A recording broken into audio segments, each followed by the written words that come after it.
aussi accueil collectif avant la consultation médicale. Oui. Et ça vaut le coup. Et ça vaut le coup, parce que finalement, j'apprends mieux quand c'est une autre qui me le dit que quand c'est le docteur qui, rapidement, en faisant son dossier, me dit quelque chose.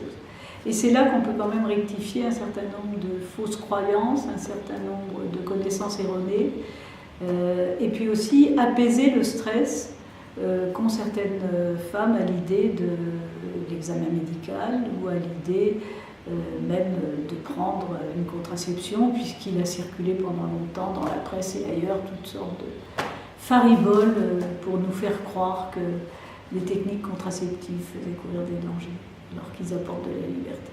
Elles apportent de la liberté. Justement, c'était quoi ces fausses croyances Les fausses croyances? Oui, répandues à cette époque-là. Oh, c'était tellement incroyable. Tu avais toutes les fausses croyances liées aux dates. À certains jours du cycle, on ne peut pas tomber enceinte, parce qu'à l'époque, on n'était pas enceinte, on tombait enceinte, on se faisait mal. Donc, il y avait toutes ces fariboles-là. Il y avait toutes les histoires que, par exemple, un stérilet, ça peut rendre stérile. Son nom est très mal choisi à ce dispositif intra-utérin, parce que vraiment, stérilet, ça fait stérilité. Il y avait l'idée que si j'interromps cette grossesse, je n'en aurai plus jamais d'autre après. Tu sais, je ne sais pas comment dire, c'est une réunion de croyances décalées, d'erreurs, de récits, de culture, enfin je ne sais pas comment dire. Ici par exemple, puisque tu me filmes à Masséna, ici j'ai encore reçu, j'ai fait longtemps la permanence à Masséna avec le CO, et c'est ici que j'ai reçu les dernières femmes qui s'étaient provoqué des avortements avec de l'eau de javel dans le vagin, des choses comme ça. Alors même que l'avortement était... Ah ben oui, parce que là, on fait un peu décousu, parce que je ne sais pas très bien, je ne suis qu'une petite personne dans une grande lutte. Une fois qu'on a obtenu la légalisation de l'avortement, on a cru avoir gagné. Et autant il y a eu des foules féministes magnifiques pour se battre dans la rue pour faire reconnaître le droit à l'avortement, autant une fois que la loi est passée, plus personne ne s'en occupait, sauf le mouvement français pour le planning familial, qui s'est retrouvé chargé de vérifier que la loi s'applique. Et évidemment, elle ne s'appliquait pas. Elle ne s'appliquait pas parce que les têtes de liste, les chefs de service, c'était les médecins de la vieille époque, pour lesquels l'avortement était une charcuterie, et pour lesquels... Parce que finalement, il faut bien savoir que l'avortement n'est devenu une revendication féministe valable qu'à partir du moment où on a connu la technique de l'aspiration précoce. Car le curetage, ce n'est pas une technique valable, sécurisante et qui n'a pas de mauvais effets. Enfin, elle a des séquelles lourdes. Donc c'est parce qu'il y avait eu cette technique de l'aspiration qu'on s'est converti au droit à l'avortement. Mais il a fallu convertir l'académie. Et ça, c'est toujours plus long, parce que les médecins portent de lourdes responsabilités, ils tiennent un peu la vie des gens dans leurs mains, et ils ont tendance à respecter ce que leur maître leur avait appris.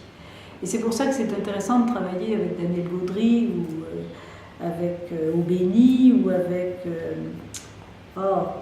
son nom me fuit, bon, ça me reviendra, qui ont vécu les deux périodes, et qui ont eu le courage et la capacité de voir que des pratiques militantes dans des locaux comme le LAC ou le planning, avec cette aspiration précoce, étaient en effet des pratiques non vulnérantes, non dangereuses pour les patientes. Donc l'application de la loi, ça a été très difficile, et particulièrement à Paris. Paris a été vraiment un secteur martyrisé dans l'application de la loi, parce que tous les chefs de service hospitaliers étaient des grands bourgeois catholiques bien en cours. Et donc on a survécu grâce à la pratique en milieu privé. Et donc au planning, on avait une liste de cliniques privées, etc., etc. Et ça a été très très différent dans certains secteurs, par exemple en Alsace, où c'est passé dans l'ordre public, ou dans des lieux où c'était moins déséquilibré, mais Paris et Lyon, où la gynécologie obstétrique appartenait aux gynécos catholiques bien bourgeois, ça a été les lieux les plus durs. Les lieux les plus durs. Il y a même eu une période où le maire de Paris, M. Chirac, avait prévu de supprimer le planning familial. Cette cohorte d'excités, il y a des médecins qui font ça beaucoup mieux. Ça se normalise avec l'arrivée de la gauche, qui est quand même une ressource extraordinaire à l'époque. Le ministre de la Santé est de Rennes, et d'ailleurs il va recevoir, c'est le Canard enchaîné ou je ne sais pas quoi, qui va publier, non c'est pas le Canard enchaîné, je ne sais plus ce que c'est, qui va publier un registre de travailleurs sociaux dans lequel elles écrivaient je vais donner une aide pour que la femme aille avorter en Angleterre, parce qu'elle était hors cadre légal.